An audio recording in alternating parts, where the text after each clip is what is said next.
Hello again, everybody. Welcome to the Backbone Podcast, where common sense still makes sense in a world that is sick and only getting sicker. And today, it wasn't a very good day for Donald Trump.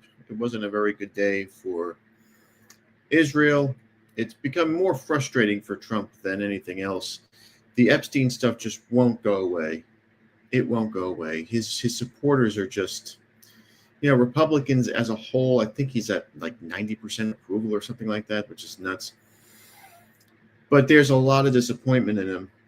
And there's a lot of talk that maybe he's just too old for this. Maybe he's compromised by outside sources.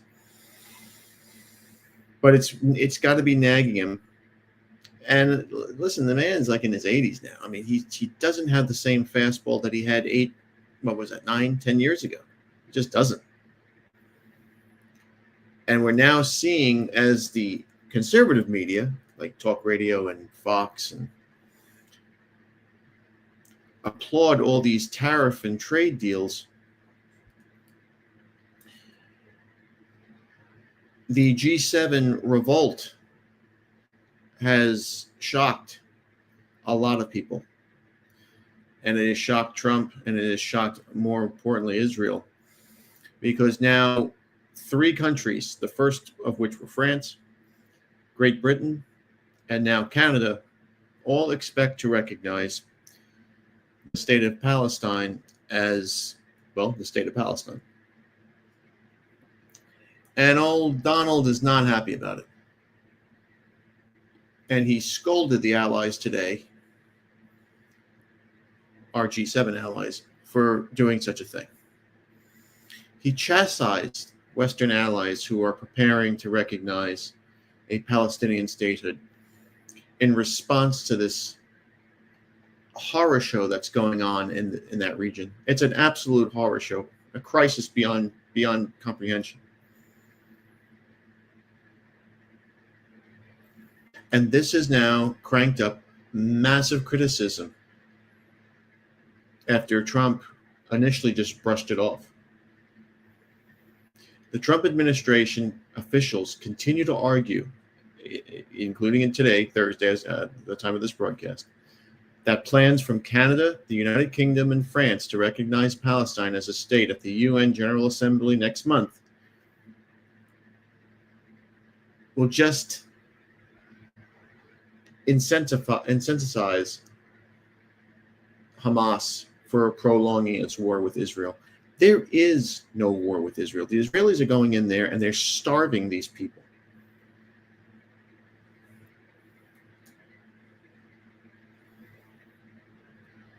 This is a humanitarian crisis here. And how anybody cannot see this?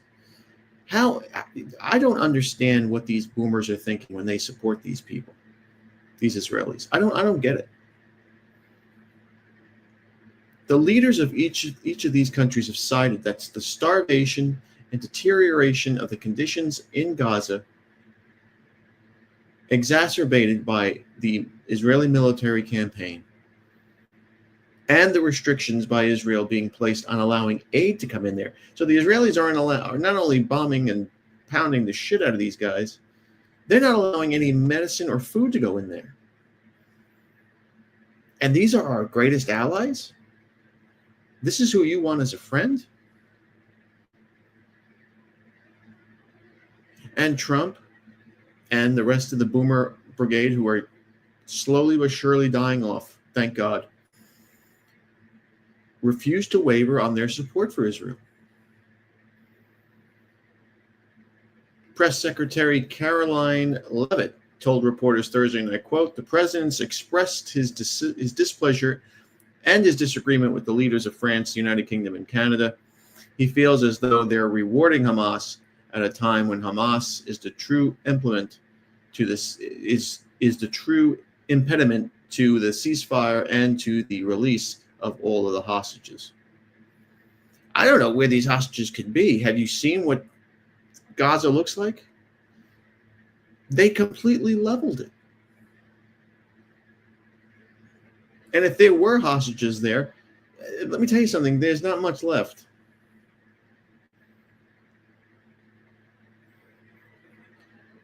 Canadian Prime Minister Mark Carney said Wednesday that he intends to recognize Palestine as a state. Now, Trump is pissed off about this. And Trump suggested on Thursday that this move will complicate future trade negotiations between the neighboring countries. So basically what he's telling Canada is if you go against our daddy Israel, we're not going to trade with you. That's bully bullshit. What does Israel have on this country that we are willing to just piss the rest of the world off? I don't understand it. What the fuck could it be? Is it money? Can it always be about money?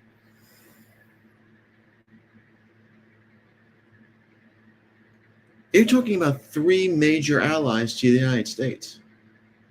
Three much bigger allies than Israel could ever dream of being.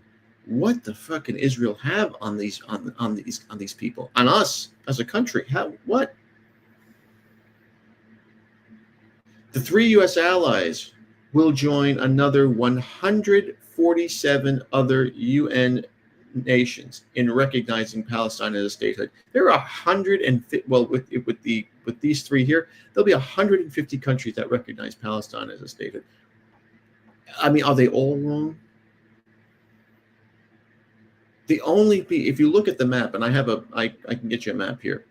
If you look at the map, the only people that don't recognize Palestine are Western European Americans. That's it. I mean, is everybody else wrong?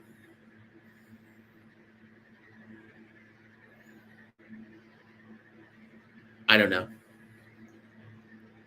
We just have this mentality that we have to stick with this slither of desert there, and we fund them, and we fund other countries not to mess with them, and it's just, I mean, it's enough's enough. Secretary of State Marco Rubio, another tool, dismissed recognition of Palestinian statehood as quote unquote irrelevant, while calling the leaders of Canada, France, and UK clumsy, and I quote, for offering a concession to Palestinian leaders before Hamas has released all the hostages it took on the October 7th attack on Israel. Now, again, that attack seems shady to a lot of people, but whatever. Rubio was stated as saying, and I quote, the UK is like, well, if Israel doesn't agree to a ceasefire by September, we're going to recognize a Palestinian state, end quote. Rubio said this on Fox News Radio this afternoon in an interview. Rubio went on to continues to go and say, so if I'm Hamas, I say, you know what? Let's not allow there to be a ceasefire. I was writing Rubio's quotes,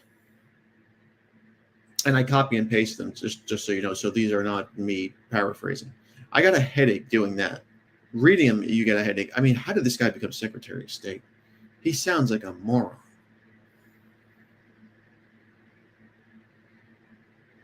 He goes on to say, if Hamas refuses to agree to a ceasefire, it guarantees a Palestinian state will be recognized by all these countries in September. So what? What does that mean? Does that mean those countries are going to give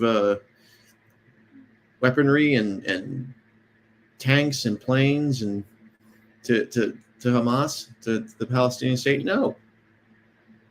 What it does mean is they might go in there with cargo ships,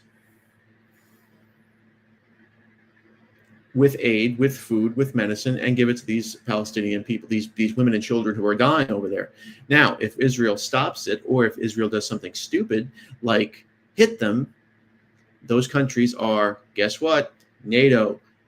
And if they're NATO countries, the United States is bound to assist in a, let's say, answering Israel's aggression. Will it come to that? No. Israel's not that stupid. The United States won't allow it anyway. Thursday's flurry of scorn for Canada's plans to recognize the Palestinian statehood came after a relatively tame initial response from the UK Prime Minister Keir Starmer, who is I mean, it looks like he's married to a guy. When asked about the UK recognizing the Palestinian statehood, Trump told reporters on Thursday he has, quote, no view on the issue. Of course he does. Of course he does. He doesn't want any of these countries to recognize this Palestinian state. And the question still begs to be answered. Why do these boomers support Israel regardless of what Israel does? It doesn't matter if they hit an American warship in the Mediterranean in the 1960s. It doesn't matter if they blow children up on TV in front of the world today. It doesn't matter if they're raping and killing women at their leisure. It doesn't matter. These boomers will say, "Oh, we love Israel." And until they're all gone, and until they have zero power in this country, and they've had power for way too long. And I'm looking into a story about the Democrat crisis and their party with the age issue that they have. I mean, they have people in their 90s almost. Until they are all gone, dead and gone, this will continue, because as stories have come out and as social media has shown, Gen Z and millennials are totally unsympathetic to Israel. You could see it on all of these protests that are going now. Some of them are actually Jewish kids on campuses that are unsympathetic to Israel. And if you saw the news this week, Harvard, these universities have to pay money, $500 million, $400 million, Harvard, Columbia, and they have to set up anti-Semitic secret police on their campuses because Trump is forcing them to shut down these protests on campus just for Israel. You can protest the United States all you want. Trump doesn't care how much you protest him, how much you mock him, but don't you dare go after Israel. What nonsense. And anti-Israel boycotts continue to gain momentum in the U.S. amid a fresh wave of targeted Israeli assassinations, further stoking tensions in the Middle East with renewed attacks and the starvation campaign that they're going through in Gaza.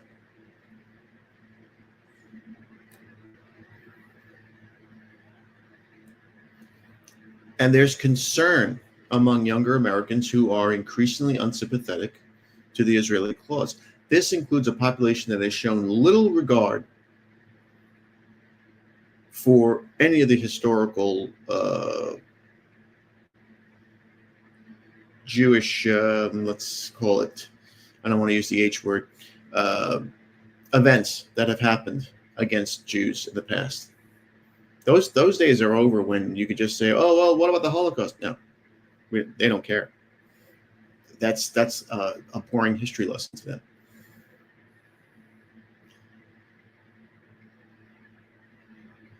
The fading lessons of the past to future American generations who knowingly or unknowingly will play a crucial role in determining Israel's fate later on in the future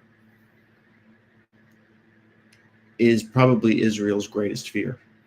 Because if you get these Gen Xers, these Gen Zs, and these millennials, one day they're going to be the ones in Congress. They're going to be the ones in the Senate. They're going to be the ones in the White House.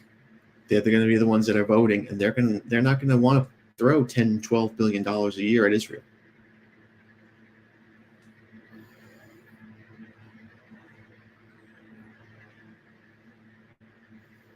And of course, we don't really study history like we used to. An NPR poll conducted in, I think it was back in April, indicated that 66% of millennials didn't know that Auschwitz was, much less has a historical reference. That's crazy to me.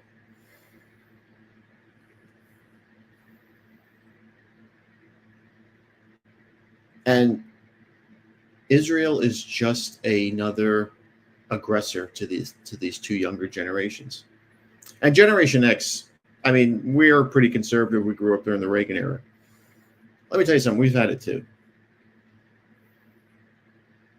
I don't see any reason why we should be so supportive of these people. And for Trump to threaten Canada with no trade deal, for him to scold these other countries for recognizing Palestine, you gotta wonder why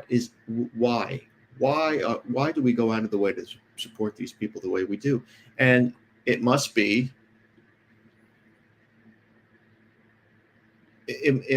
because Israel's America's daddy. It must be. What do they have on us? I mean, we're a country of 330 million people. They're like, what, 8 million there? There's more people in New York. And that's if you don't count the undocumented people that are living there. In New York, forget about it. If you saw the polls now with this guy, this Indian Ugandan guy, he's gonna be mayor. The way the polls are looking right now, it doesn't matter what he says or does. He's gonna be mayor of New York, and you could say forget it. But yeah, it seems like there's a big tide turning here, and Trump can't stop it. He's too old. He's too old. We should have taken advantage of the fact that we still have the best governor in the union. He's the guy in Florida, Ron DeSantis. People mocked him. Oh, he's too short. He's too this, too that. He would have been so much better than Trump. And hopefully Trump doesn't fuck this up for the country, for the Republicans so much to the point where DeSantis doesn't have a good chance to win in 2028. Forget about J.D. Vance. J.D. Vance is a moron. He's the biggest tool on the planet. That's why he's vice president. He does whatever Trump says. He's Trump's little creature.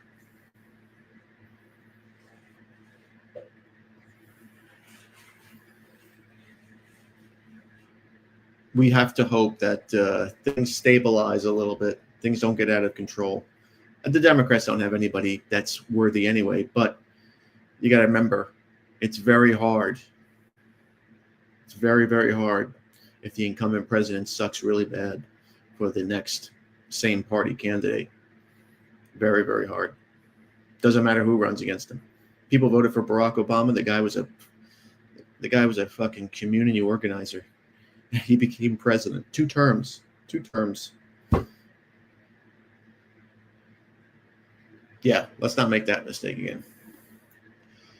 And of course, the major news that has come out that you probably haven't heard of is Netanyahu's devious plan to clear out the Gaza Strip if the G7 countries recognize Palestine. Netanyahu has reportedly accelerated a plan for voluntary relocation of Gazans to foreign countries, Ethiopia, Libya, Indonesia, among others, within weeks, especially if there's no hostage deal raised. Mossad is engaging with more countries, which means they're either paying them or threatening them, to accept these people. Doesn't this sound like forced deportation to you?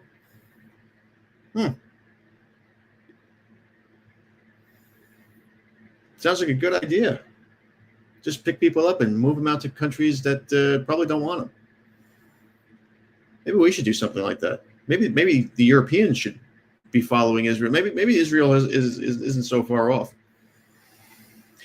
Now, this move, which would see migrants leave via Israel and Jordan, is also aimed to maintain coalition stability by appeasing far-right Israeli politicians, because Netanyahu is under fierce pressure from these people. They want to get those Gazans out. They want to make Israel whole. They want that whole area for themselves. The reason why they want to make that whole area for themselves is because they had this crazy idea of building their own canal that will go through. So you don't have to use the Suez Canal, that you can use this Israeli canal that can go through Israel, where Gaza is in the southern tip, into the Mediterranean.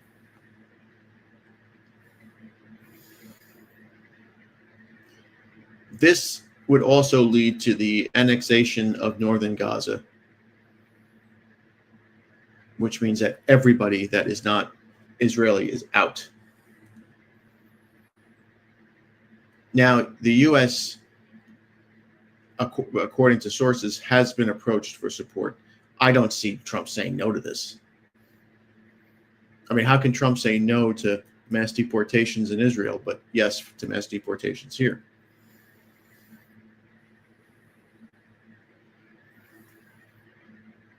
And if you don't leave, they'll probably just kill you or let you starve or let you die. So these people have no choice. And this is the way, unfortunately, things like this have to be done. We in America are way too weak. We have an Anglo-Protestant way of doing things, which is slow, stupid, and weak. And we try to do things through the legal system, and of course it takes forever. It costs a ton of money, and nothing ever happens. These people here, the Middle East, they don't believe in such things. They want results now, and Israel is going to get those results. Let me see if I can show you. Here are the countries in green that recognize a Palestinian state. It's a lot of green there. And you notice Spain and Portugal look like they recognize it, and I think that's Ireland and Iceland. So there are more than I thought. But yeah, that's what we're looking at now. Now we're going to add Canada, we're going to add England, and we're going to add France. And once you add France, you might get Italy, you might get Germany. And then if you get Germany, you'll get Belgium and the Dutch.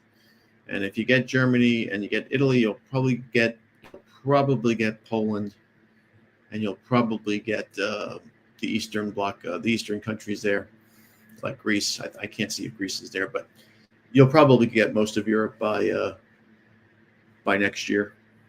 And the U.S. will be on their own. With maybe Australia will probably, and New Zealand will probably fall in line too. But this doesn't look good for Israel. This is not they are now the villains of the world. It's finally come out. And social media, the unstoppable force that social media is the reason for this. 30 years ago, you would have never seen these atrocities. You would have had Jewish media in the United States telling you everything is great, we're the good guys. Now it's social media. Those days are over. And millennials and Gen Zs, as warped as their minds are, they also see the atrocities here, and they recognize it. And maybe, as manic as that sounds, maybe they're the ones that are going to break the chains that Israel has on the United States. So anyway, how do we leave you? Please like, subscribe, comment, and share. Be careful out there, my friends. Satan is busy, busy, busy. Be a man, have a backbone, because masculinity and common sense are worth standing up for.